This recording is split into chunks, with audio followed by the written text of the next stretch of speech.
नमस्कार जय जगन्नाथ मु प्रदीप नयगढ़ कहूँ आज सौभाग्यर आउ सुअवसर शुभ दिन आमपाई मोर हितैषी गुरु गंगाधर प्रधान द्वारा आज ठीक संध्या 7:15 रे आम आरोहण फैमिली रे सौर विज्ञान एक चमत्कार तापर क्लास आसी केमिति आमे सौर विज्ञान को व्यवहार करी ठीक समय खाइबा निजर शरीर तत्व को बुझीबा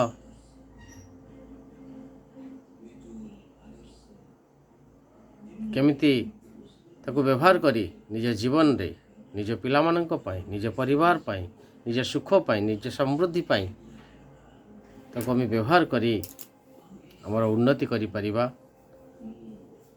से सौर विज्ञान माध्यम रे आमे केमिति भगवत कृपा भगवत आनंद प्रारब्ध लब्ध सानिध्य प्राप्त केमिति आमे करि परिबा ता उपरे विस्तृत भाव रे आज आलोचना होईछि। गुरुंकर अशेष कृपा एवं अगाध ज्ञान भंडार रु से ज्ञान सागर रु से ज्ञान गंगा रु आमको किसी प्राप्त होइछि एवं आज मध्य बेसिक क्लास पाई तार भित्तिप्रस्तर स्थापन करा जाइछि। अति आनंदर कथा जीवन रो एक सुखद मुहूर्त रे एक आनंद मुहूर्त रे आजिर भित्तिप्रस्तर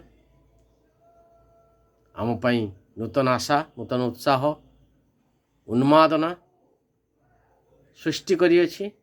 विश्वास अछि निश्चित भाव रे ये सौर विज्ञान एक चमत्कार माध्यम रे आमी आमर आगामी दिन को निजर परिवार सहित निज पिलामानक सहित निज सामाजिक आर्थिक आध्यात्मिक दिग को निश्चित भाव सर्वोपरि भाव रे एक नंबर हबु।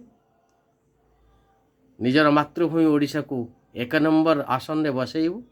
ये सौर विज्ञान एक चमत्कार माध्यम रे आमे दिने ना दिने विश्व रे एक नंबर हे रहिबु यहा स्थिर निश्चित स्थिर कृत एथिरे तिलमात्र संदेह नाही। तेणु पुणे मु ये वार्ता माध्यम रे गुरुंकर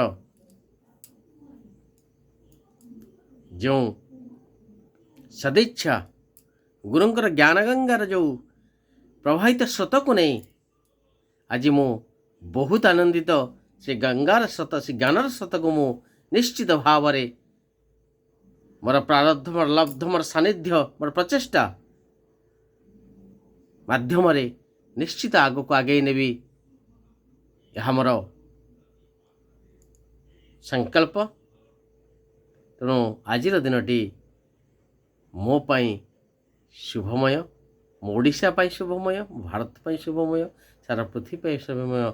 सर्वे भवन्तु सुखिनः सर्वे सन्तु निरामया सर्वे भद्राणि पश्यन्तु मा कश्चित् दुःखभाग् भवेत्। ओम शांति ही शांति ही शांति ही एतिकी कही मु एतिकी कथा निवेदन रखिबी।